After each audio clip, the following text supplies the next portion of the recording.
plano conceitual, até agora falamos de modelagem, né? Você terá a inteligência artificial rule-based, a inteligência artificial do deep learning, você pode ter modelos híbridos que combinam as duas coisas, né? E no plano da função, a gente pode ter mecanismos de inteligência artificial com função decisória, com função preditiva ou também híbridos. Com função decisória, a gente ainda terá duas subcategorias. Você pode ter um mecanismo de inteligência artificial que informe a decisão. Olha, você tem que decidir sobre o quê?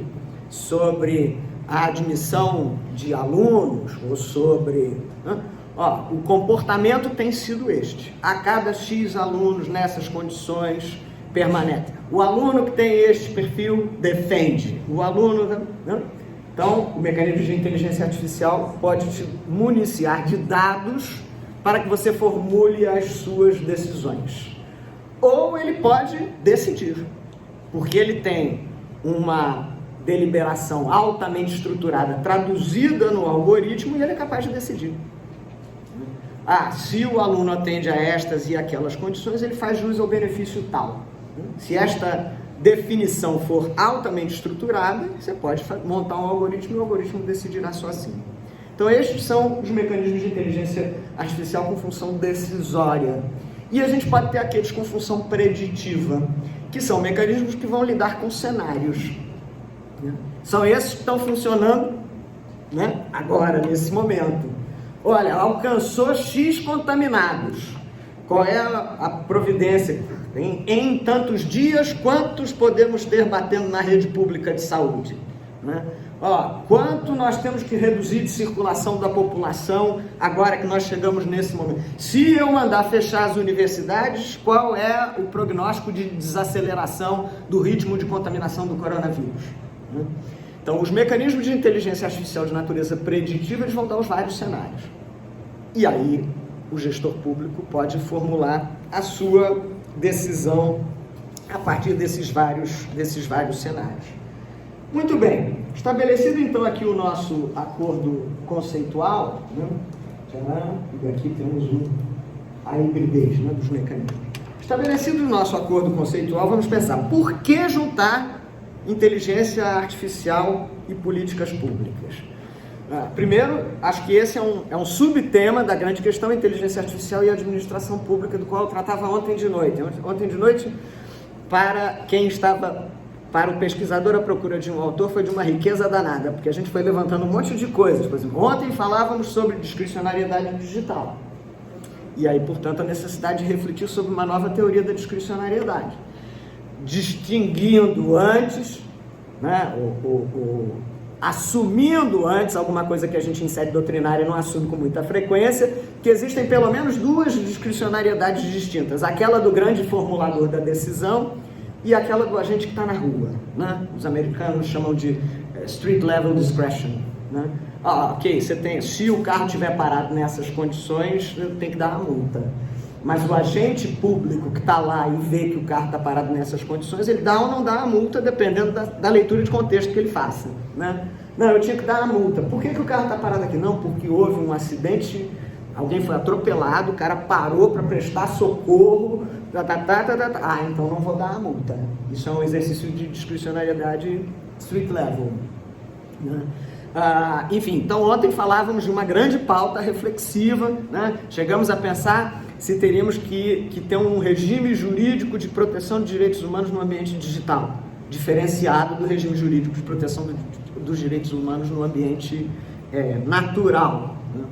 Muito bem, mas tá bom, Vanice, e políticas públicas, porque afinal... Bom, pensem que política pública, vamos usar o conceito mais simplinho que aparece num dos textos da professora Maria Paula Dallari, né? Política pública é programa de ação estatal. Se a gente pensar por aí, com esta ideia básica, né? A política pública é uma opção estratégica para o tratamento de um problema que foi identificado como relevante. É isto. Este problema existe e nós precisamos dar uma resposta do ponto de vista administrativo, né? E inteligência artificial, ela opera basicamente a partir de conhecimentos prévios e padrões, né? conhecimentos prévios que estão na base de dados, padrões que ela extrai das bases de dados, e a verdade é que esses padrões podem orientar as decisões, né? Estes padrões podem dizer manter essa conduta é bom, manter essa conduta é ruim. Padrões identificados por um mecanismo de inteligência artificial que a gente não tinha antes percebido podem sugerir uma determinada estratégia. Então há uma relação óbvia de alimentação entre inteligência artificial e políticas públicas, porque ela pode funcionar como um mecanismo crítico ou de calibragem, né? Olha, essa estratégia que você bolou está dando este resultado. Ou ela pode ser antecipatória. Essa estratégia que você bolou, aplicados os mecanismos preditivos, ela pode ter esse resultado adverso, né? Então há uma relação evidente, né? Porque a identificação dos padrões pode ser útil ao longo de todo o ciclo de políticas públicas, né? E até porque, além desse ganho do ponto de vista informacional, você tem um ganho de velocidade. De novo, o cenário presente é importante, né? Se a gente não tivesse mecanismos mínimos de calibragem da predição, quer dizer, no meio da pandemia, não dá para dizer, olha, espera aí que nós vamos fazer um grupo de trabalho, né? Fazer um grupo de trabalho com representantes da Secretaria X, da Secretaria... Não dá, né?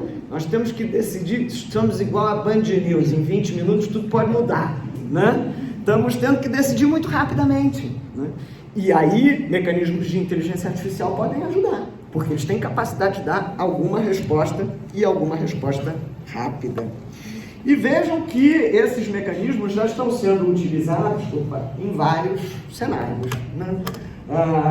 Esse é o mais conhecido, né? A aplicação de inteligência artificial preditiva na área penal, professor, nos Estados Unidos. É uma solução muito controvertida, né? Porque, de novo, é o problema das bases de dados, né? As bases de dados construídas a partir de vieses sugerirão determinadas respostas que não são necessariamente as respostas reais. Mas nós já temos mecanismos de inteligência artificial subsidiando a decisão de decisões relacionadas à progressão de regime, a elementos de execução da pena no cenário norte-americano. Também temos, no cenário norte-americano, mecanismos de inteligência artificial orientando decisões no âmbito de assistência social. Defere ou não defere a prestação assistencial? Caracteriza ou não caracteriza como vulnerável? Eu há poucos dias estava assistindo um documentário tristíssimo, mas importante, sobre uma criança que foi morta, vítima de violência doméstica, que é Miguel Hernández. E ali se apontava que há um mecanismo de inteligência artificial que mede a vulnerabilidade. Então, o profissional de Child Protection vai na casa, olha, imputa as informações, ó, tem um casal aparentemente estável, isso, aquilo, né, outro, então a criança não está em situação de vulnerabilidade, né? No caso específico dessa criança, o mecanismo de inteligência artificial disse que ele não estava em situação de vulnerabilidade, ele foi morto pelos pais, né? Porque, enfim, houve uma má leitura dos elementos que orientaram a aplicação do mecanismo de inteligência artificial. Então, o fato é, meus caros, que o dado já está aí, né? A coisa já está posta, né? E, de novo, objeto de alta controvérsia, né? Quer dizer, será que estamos decidindo a partir de critérios pertinentes? Muito bem.